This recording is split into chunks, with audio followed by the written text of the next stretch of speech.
Jau pēc pāris stundām Latvijas hokeja izlase aizvadīs pārbaudas maču pret Vācijas komandu. Mūsējos ierodoties halē sagaidīja pārsteigums. Ģērbtuves iekārtotas kafejnīcas noliktavas telpās, kurās augsts kā ledusskapī.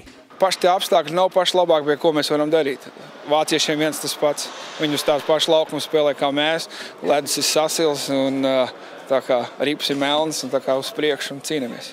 Bija šoks par ģērbtuvi, ka viņi tādā kafejnīcā iegājām un augsts arī diezgan, bet pati hala un ledus ir ļoti labā kvalitātē.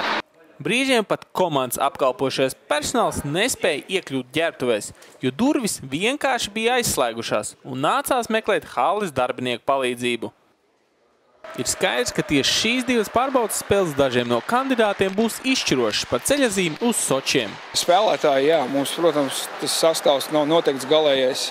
Un vietas ir, mēs jau puikām arī teicām, ka vietas ir uz olimpisko sastāvu, un tā kā, lai viņi cīnās, un tad es negribu spēlētājs tagad saukt kurus, bet ir, uz kuru notiek mums jāpievērš uzmanību, un šitas būs tas spēles, kur viņi parādīs sev, kas brauks un kas nebrauks. Komandas treneris Kārlis Zirnis ieskicēja, kādi būs galvenie spēlētāji uzdevumi laukumā šovakar.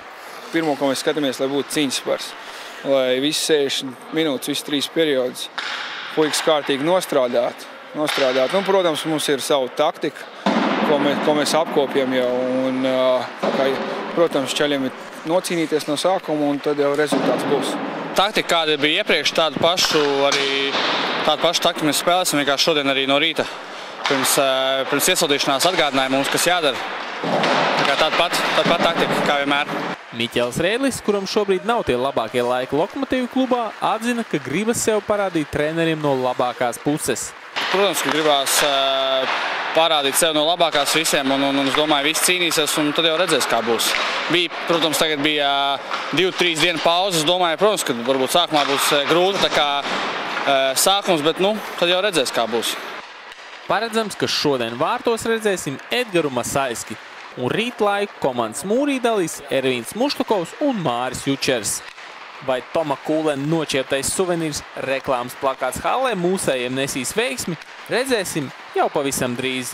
Kristaps Driķis, Jānis Celmiņš, Sporta centrs.com no Vācijas.